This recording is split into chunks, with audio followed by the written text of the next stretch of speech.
할렐루야, 반갑습니다. 한 주간 평안하셨죠? 네, 요새 감기가 유행이라서 건강에 특별히 유의하셨으면 좋겠습니다. 예상하지 못한 우리 단비자님과 현호 형제가 와주셔서 너무 감사합니다. 네, 지난 시간과 이어지는 내용인데요. 오늘 성도에게 고난을 주시는 이유라는 제목으로 말씀 전하겠습니다. 네, 한 부부가 대판 싸움을 하고 며칠 동안 말 한마디도 하지 않고 그렇게 지냈습니다. 하루는 남편이 잠들기 전에 테이블에 메모를 하나 해놓았습니다. 아침 6시에 꼭 깨워줘.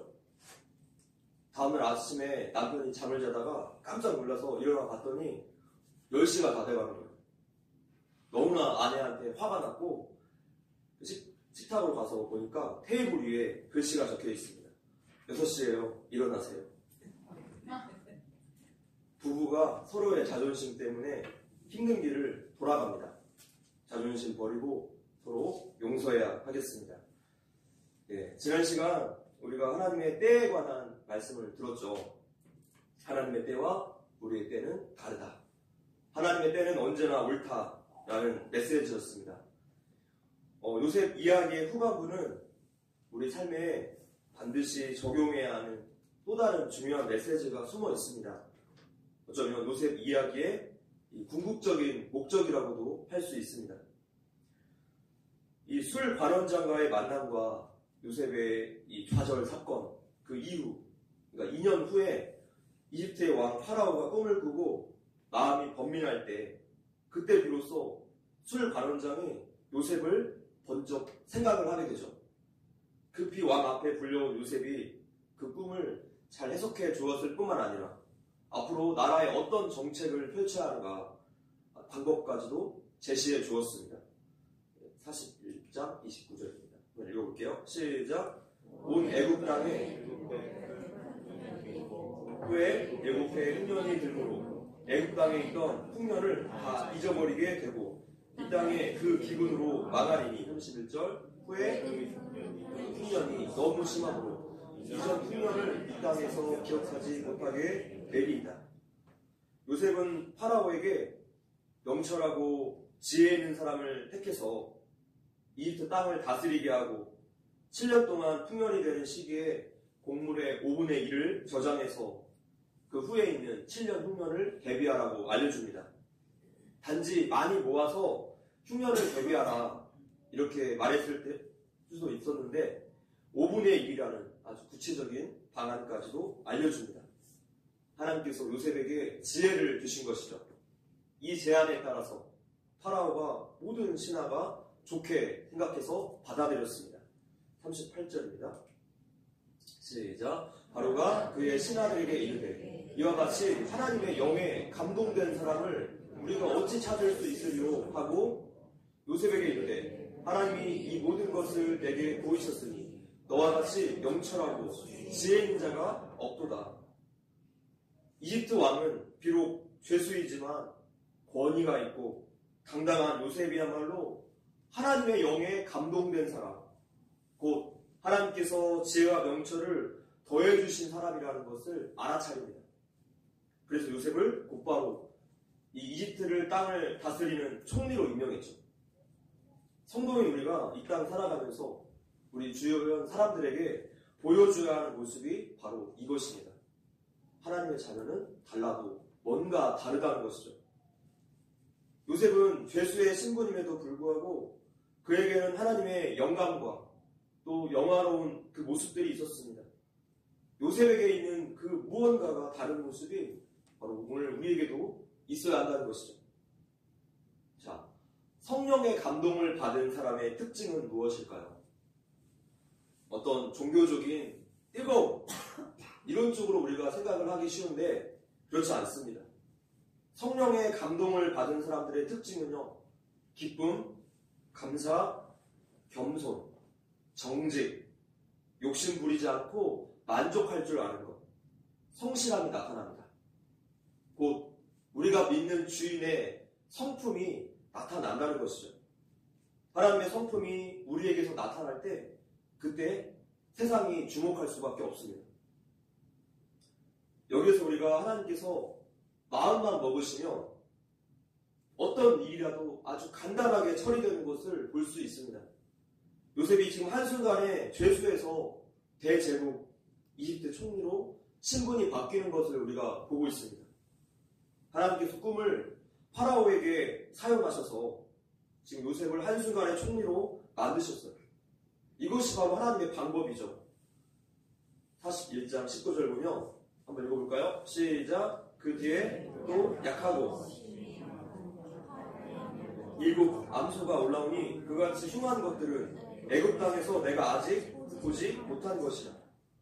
파라오가 꿈을 꾸었는데 지금까지 한 번도 보지 못한 그 흉한 일곱 암소가 등장한 꿈이라서 왕이 잊고 싶어도 잊을 수가 없는 꿈이었어요. 그 흉측한 일곱 암소가 살찐 일곱 암소를 잡아먹었습니다. 사자가 소를 잡아먹는 게 아니라 소가 소를 잡아먹는 꿈은 이거는 기억하지 않을 재간이 없는 거예요. 또 왕은 꿈을 꾸지 않을 재간이 없었어요. 하나님께서 원하시면 이렇게 꿈 하나로 모든 일이 끝납니다. 우리가 알다시피 요셉이 어떤 사람입니까? 유목민의, 노예의, 죄수의. 이집트인들이 바라보았을 때 요셉은 흑수저 중에 끝판왕이라고 할 수 있습니다. 그런 요셉이 지금 총리가 된 거예요. 이 땅에서 잘 나가든지 아니면 하는 일마다 막히고 아무 대책이 없든지 우리가 기억해야 할 것은요, 현재 상황은 아무것도 아니라는 점입니다. 하나님께서 한 번만 개입하시면 그것으로 끝납니다. 중요한 것은 하나님께로부터 내가 은혜를 받느냐 못 받느냐 하는 것이죠. 요셉은 노예일 때나 또 감옥에서 지낼 때나 변함없이 하나님이 함께 하신 사람으로서 하나님의 은혜를 늘 받는 자였습니다. 하나님의 은혜를 받느냐 못 받느냐 이거에 따라서 우리 삶이 결정됩니다. 우리는 얼마든지 낮은 자리 또 비천해질 수도 있고 높아질 수도 있겠죠. 하나님은 우리를 가난하게도 또 부하게도 만드시는 분이십니다. 그분이 온 우주의 주인이시기 때문입니다. 모든 일은 내가 아니라 하나님께서 허락해 주셔야지 가능해져요. 최종 결제자는 하나님이십니다. 그렇기 때문에 하나님을 멀리한 채 내 경험을 믿고 내 계획대로 해서 출세해 보려고 해도 아무 소용이 없게 하는 것입니다. 인간관계에 특별히 신경 쓴다고 해서 우리가 출세할 수 있는 것이 아닙니다. 하나님께서 최종 결제해 주셔야지 모든 일이 가능하게 되는 것이죠. 그렇기 때문에 내 가정은 문제가 참 많고 내 스펙은 보잘것이 없고 가진 것도 별로 없고 하는 일마다 잘 안 돼 라고 말하면서 내 상황 때문에 위축되지 마십시오. 하나님께서 은혜 주시면 한순간에 세상에서 더 높아질 수 있는 것입니다. 그러나 절대로 이것을 목적으로 신앙생활을 해서는 안 됩니다. 하나님은 우리의 중심을 보시는 분이시죠. 그분은 교만을 미워하십니다. 우리는 단지 하나님 앞에서 겸손하게 성실하게 살아가면 되는 것이죠. 모든 결정은 하나님이 하십니다. 세상에서 힘이 없고 돈이 없고 미래가 보이지 않는다고 할지라도 무에서 유를 창조하시는 분, 죄수를 총리로 높이시는 분을 기대하십시오. 할렐루야. 자, 그런데 우리의 삶 가운데 늘 빠지지 않는 질문이 하나 있습니다. 하나님은 왜 성도들에게 고난과 역경을 허락하시는가? 바로 이 질문입니다. 아예 고난을 주시지 않고 항상 형통함만 주시면 얼마나 좋을까? 이런 질문이에요. 천국에 가면 하나님과의 동행이 저절로 이루어지겠지만 천국에 가는 여정까지는 우리의 부단한 노력이 필요합니다. 물론 그 노력도 성령님 때문에 가능하게 되는 것이죠. 우리가 잠시만 방심하면 어느새 우리는 성경 읽기, 기도생활 소홀히 하게 되어 있어요. 그러면 이어지는 결과는 어떨까요? 우리가 경건훈련에서 멀어지면 곧 넘어집니다. 곧 죄질 수밖에 없어요. 내가 말을 함부로 하게 되고 악하고 또 세상적인 그런 생각들, 감정에 더욱더 사로잡히게 될 것입니다. 마귀는 어떻게 해서든지 하나님과 우리 사이의 그 친밀한 교제를 무너뜨리려고 노력하죠. 방법은 여러 가지가 될 거예요. 세상의 유혹, 돈, 쾌락, 욕심으로 우리를 죄를 짓게 만들거나 아니면 너무나 먹고 살기 바쁘게 만들어서 신앙훈련 전혀 못하게 만들어요. 쉽게 말해서 기브앤테이크입니다. 하나님과의 교제 시간을 내어주고 세상 즐거움을 가져가는 것. 이 얼마나 손해입니까? 하나님과의 교제, 그 동행함의 유익을 모르기 때문에, 이 값어치를 모르기 때문에 이것이 얼마나 우리에게 영적으로 손해가 나는 일인지 우리는 모르는 것입니다. 주일 예배가 우리 영혼에 얼마나 유익한 일인지를 아셔야 합니다. 하나님 말씀에 우리의 영혼이 반응하는 거예요. 우리의 생각과 우리 삶의 질서들이 다시 하나님께로 맞춰지는 시간들이에요. 그래서 주일 성수에 우리는 목숨을 걸어야 합니다. 할렐루야. 성도는 항상 하나님과 뜨겁게 교제를 나누어야 하는데 알다시피 어렵습니다. 잘 안 돼요. 그래서 하나님께서 우리들을 경건 생활로 이끄시기 위해서 한 가지 방법을 사용하시는 거예요. 바로 지금 요셉 이야기의 전체 소재이죠. 고난이라는 방법을 우리에게 사용하십니다. 하나님만 바라볼 수 있도록 도와주는 중요한 훈련이 바로 고난입니다. 입시, 취업, 결혼과 자녀들, 또 건강 문제, 사업, 직장, 관계 문제 등등 삶에 닥친 여러 가지 어려운 문제를 놓고 하나님께 매달리면서 그때 하나님과 동행하는 방법을 배워요. 하나님과 깊이 교제하는 방법을 그때 배우게 됩니다. 자, 이렇게 고난의 유익 그 첫 번째는요, 하나님을 가까이 하게 되더라는 거예요. 극심한 고난과 역경 속에서 우리가 기도로 부르짖으면서 하나님께 나아가는 이 경험은 우리 성도들에게 있어서 너무나 절대적입니다. 이러한 경험을 한 성도는 평생토록 하나님의 은혜를 잊을 수가 없습니다. 늘 하나님을 떠올리게 돼요. 그때부터 진짜 신앙인으로 살아갈 수 있게 되는 것이죠. 욥의 그 마지막 장의 고백처럼 내가 죽게 대하여 귀로 듣기만 하였었더니 이제는 눈으로 주를 배웁나이다. 욥이 그제서야 사변적이고 관념적인 그냥 말로만 들었던 하나님이 아니라 이제는 자기가 직접 체험한 그 하나님을 만나게 된 것이죠. 하나님 앞에 제대로 서 있지 못하는데 내 삶이 형통하고 아무런 일이 없을 수 있어요. 그것은 기뻐하고 좋아할 일이 아니라 불안해야 할 일이죠.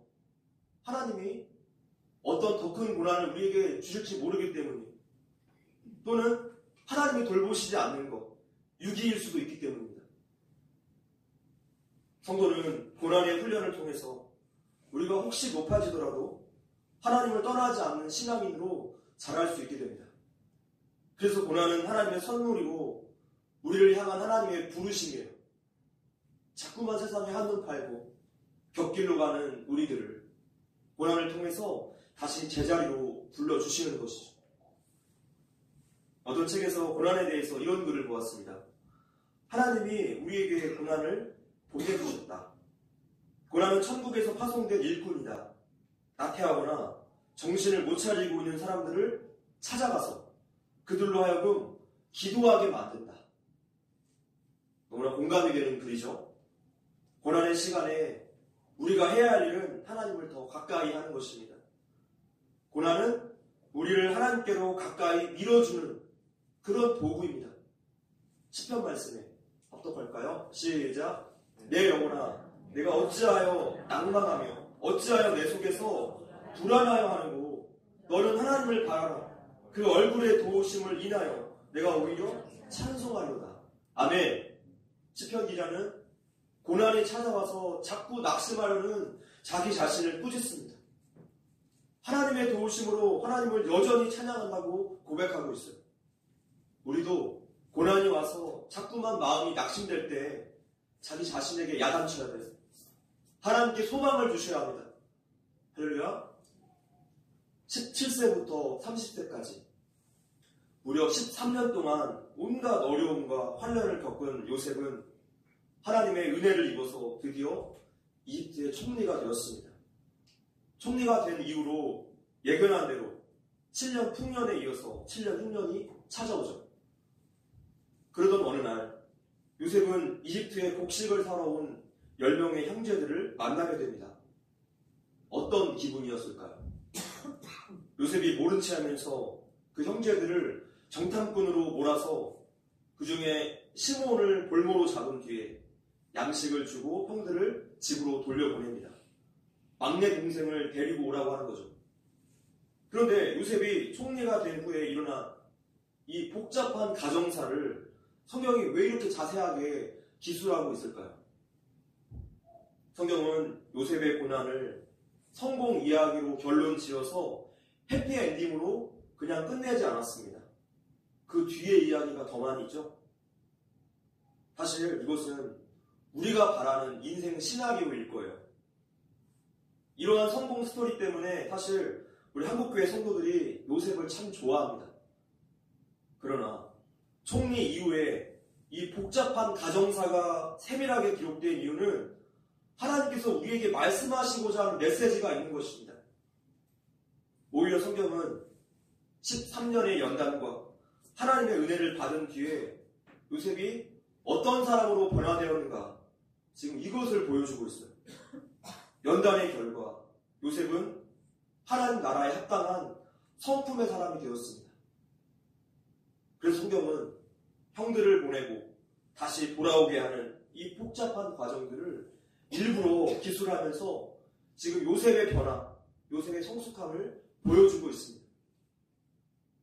곡식이 다 떨어지자 형들은 아버지 야곱을 설득해서 막내 동생인 베냐민을 데리고 다시 이집트로 옵니다. 요셉에게 있어서 형들은 이복 형제이겠지만 베냐민은 그의 친동생이었어요. 얼마나 보고 싶었을까요? 요셉은 베냐민의 양식 자루에 은잔을 넣어서 도둑으로 몰아가는 이런 시험의 과정을 통해서 막내 동생에 대한 형들의 그 사랑을 확인하게 됩니다. 그리고 나서 드디어 자신의 정체를 밝히게 되죠. 형들은 얼마나 놀랐을까요? 형들에게는 마른 하늘의 날벼락입니다. 벌벌 떨었어요. 살인 미수. 그 피해자가 자신들의 생명을 좌지우지할 수 있는 절대적인 존재로 바뀌었기 때문에 그렇습니다. 그러나 요셉은 자기에게 범했던 죄로 인해서 근심하지 말라고 말하면서 두려워하고 있었던 형들을 오히려 안심시켜줍니다. 5절입니다.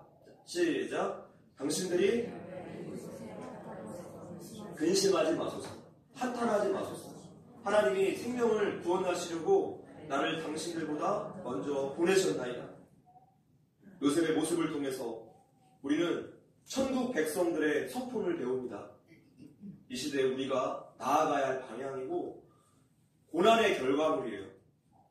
더 나아가서 향후 5년간 흉년이 지속되니까 아버지와 모든 가족을 다 데리고 와서 내가 부양하겠다라고 말합니다. 베냐민의 목을 안고 울었던 요셉이 이어서 형들을 껴안고 그렇게 입맞추면서 함께 울었어요. 이것은 어떤 눈물입니까? 용서의 눈물이었죠. 결국 지금 요셉 이야기의 목적은 요셉이 고생 끝에 총리가 되었다는 것이 아니라 형들을 용서하는 창세기 42장 그 이후의 일들입니다. 요셉 이야기의 목적이 무엇입니까? 바로 용서예요. 요셉이 형들을 용서하는 이 장면을 통해서 우리는 하나님께서 말씀하신 그 용서가 어떤 것인지 생생하게 목격할 수 있습니다. 요셉은 자신을 나락으로 밀어넣어 13년 동안 비참하게 노예로 죄수로 살게 만든 그 형들에게 자신의 권력을 이용해서 복수하지 않았어요. 형제의 의를 끊는다거나 분노를 품은 채 응징하지 않고 형들을 다 용서해 줍니다. 또 그것뿐입니까? 그들이 살 수 있도록 다 품어주었어요. 성경이 전하고 싶은 이야기가 바로 여기에 있습니다. 왜 요셉이 굳이 노예 자격증과 죄수의 학위를 따야 했습니까? 하나님께서 요셉에게 고난을 주시는 이유는 요셉이 용서의 성품, 하나님의 성품을 담기를 바라셨기 때문입니다. 고난의 유익이 무엇입니까? 고난의 유익 그 두 번째는요, 바로 하나님의 성품, 즉 용서를 배우고 닮아간다는 것에 있습니다. 만약 요셉이 고생 끝에 이집트 총리가 되었다, 그 이야기로 막을 내렸다면 오늘날의 독자들은 어떤 교훈을 받을까요?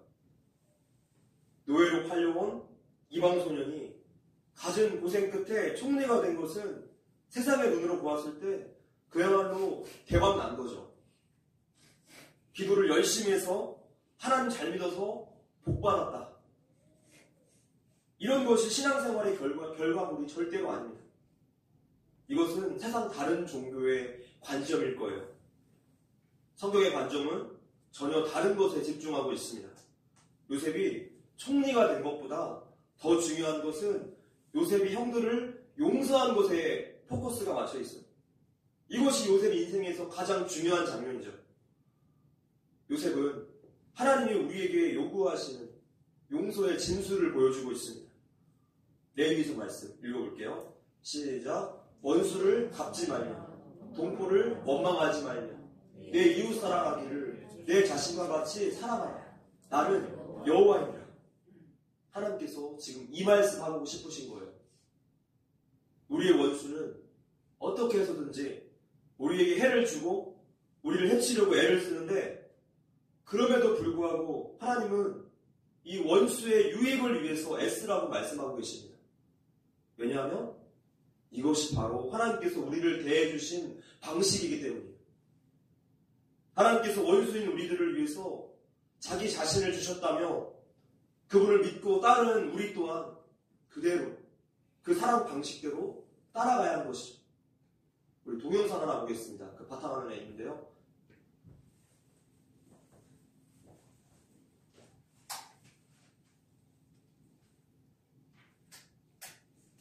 며칠 전 미국 댈러스에서는 화재의 판결이 있었는데요. 자기 집인 줄 착각하고 들어가 흑인 이웃 주민에게 총을 쐈던 백인 경찰관이 유죄 판결을 받았다는 소식이었는데, 재판장에서 연출된 뜻밖의 장면에 또 한 번 미국 사회에 관심이 모였습니다. 어떤 일이 있었는지 최동혁 특파원이 전해드립니다. 이웃 주민을 오인사살한 전직 경찰관 앰버 가이블에게 법원이 형을 선고합니다. And assess the defendant's punishment at 10 years imprisonment in the Texas Department of Criminal Justice. 예상보다 낮은 형량 선고에 도청 함께 시민들은 야유를 쏟아냈습니다.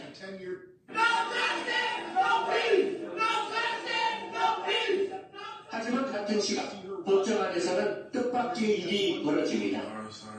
희생자 보탐진의 동생 브렌트 진이 당신을 용서하겠다며 입을 연 겁니다.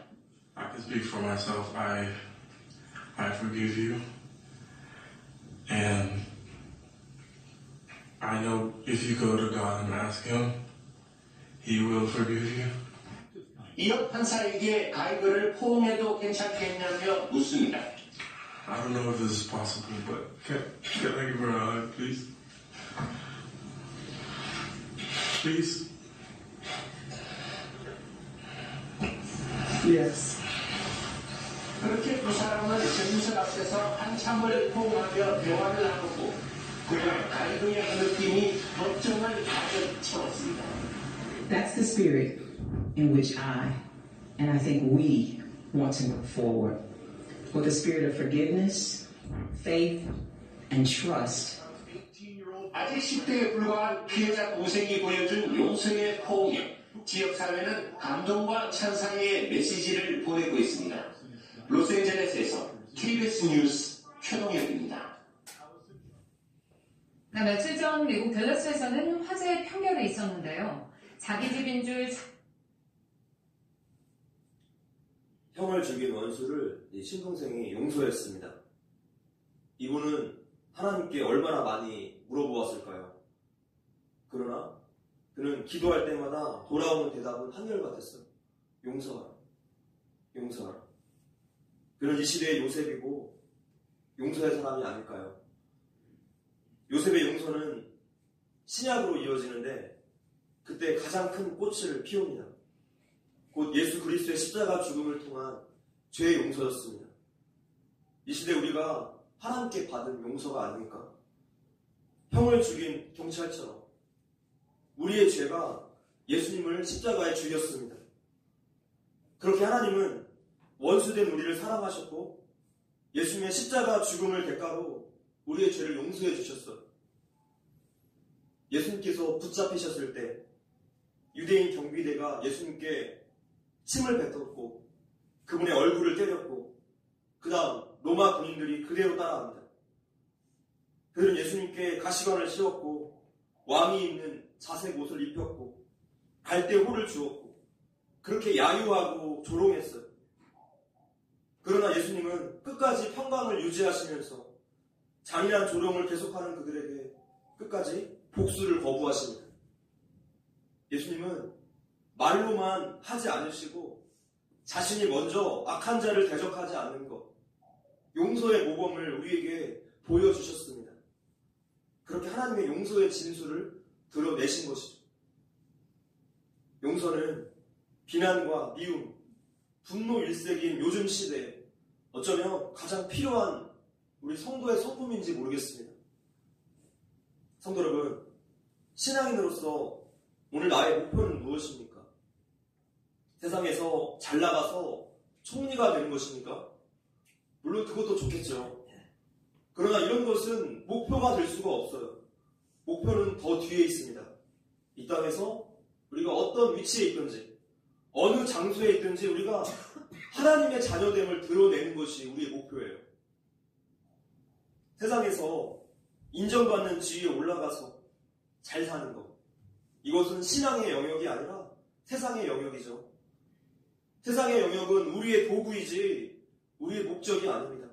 주객이 전도되면 안 되는 것이죠. 성경의 관점은 우리가 어떤 지위에 있는가가 아니라 지금 그 자리에서 하나님의 그 아름다우신 성품을 얼마나 잘 드러내고 있는가, 여기에 중점을 두고 있습니다. 우리는 이것을 명심해야 할 것입니다. 노예면 노예로서, 죄수면 죄수로서, 총리면 총리로서 그 자리에서 하나님이 함께 하심을 드러내라는 것입니다. 그것이 오늘 우리의 삶의 예배이죠. 요셉이 왜 하필 이 못된 형들을 만났는지 이해할 수가 없듯이 우리도 이 땅 살아가면서 어쩔 수 없는 어려운 관계들이 있습니다. 내 원함과 내 뜻은 아니겠지만 부모님, 형제들, 직장 동료, 이웃 등등 인생길에서 도저히 비껴갈 수가 없는 일들이 우리에게 벌어져요. 문제는요, 이럴 때 우리의 반응이죠. 어떤 사람이 나에게 해를 끼칩니다. 억울해서 자꾸만 생각이 나요. 다른 사람들에게 그 사람의 뒷담화를 하게 되고 마음으로 계속해서 미워합니다. 하루 종일, 몇 날 며칠을, 수년간 그렇게 그 사람을 미워하고 있어요. 그래서 나타나는 현상이 가인처럼 존속 살해를 저지르기도 하고 남대문을 방화하기도 하고 묻지마 범죄를 저지르기도 하고 그도 아니면 스스로 목숨을 끊기도 합니다. 원수를 미워하고 복수하는 이 마음을 해결하지 못하는 한, 용서하지 못하는 한 우리는 이 땅에서 지옥을 살게 될 거예요. 예수님은 우리에게 절대로 그러지 말기를 신신당부하십니다. 한결같이 요구하시는 것은 용서였어요. 사실 용서는 나를 살리는 길입니다.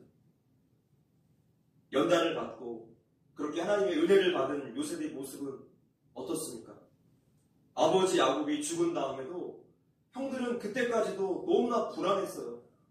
요셉이 그동안 아버지를 봐서 우리를 살려준 거예요. 아버지가 돌아가시면 우리는 끝장났다, 이렇게 생각을 한 거죠.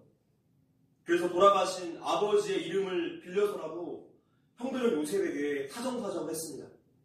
아버지가 우리의 허물과 죄를 용서하라고 말씀하셨어요. 이렇게 말하는 거죠. 이 말을 들은 요셉이 울었다라고 기록되어 있어요. 왜 울었을까요? 오랜 세월 자신들이 저지른 죄 때문에 그 죄 의식을 끌어안은 채 요셉을 볼 때마다 두려워하고 힘들어했을 형들에 대한 치근한 마음 때문이었습니다. 용서하며 상대방에 대해서 불쌍한 마음이 들어요. 긍휼의 마음이 생겨납니다. 이것이 바로 세상의 총리일 뿐만 아니라 하나님의 총리였던 요셉의 성품이었습니다. 총리가 되면 높은 자리에 올라가며 그렇게 나라 일로 바쁘게 되고 순전한 마음들이 사라지고 교만해지기가 쉬운데 요셉은 여전히 형들을 위해서 울 수가 있는 그런 마음이 있었어요. 곧 긍휼의 마음이었죠. 이제 요셉이 형들을 안심시켜줍니다. 50장 19절입니다. 20절까지 시작. 요셉이 그들에게 이르되 두려워하지 마소서.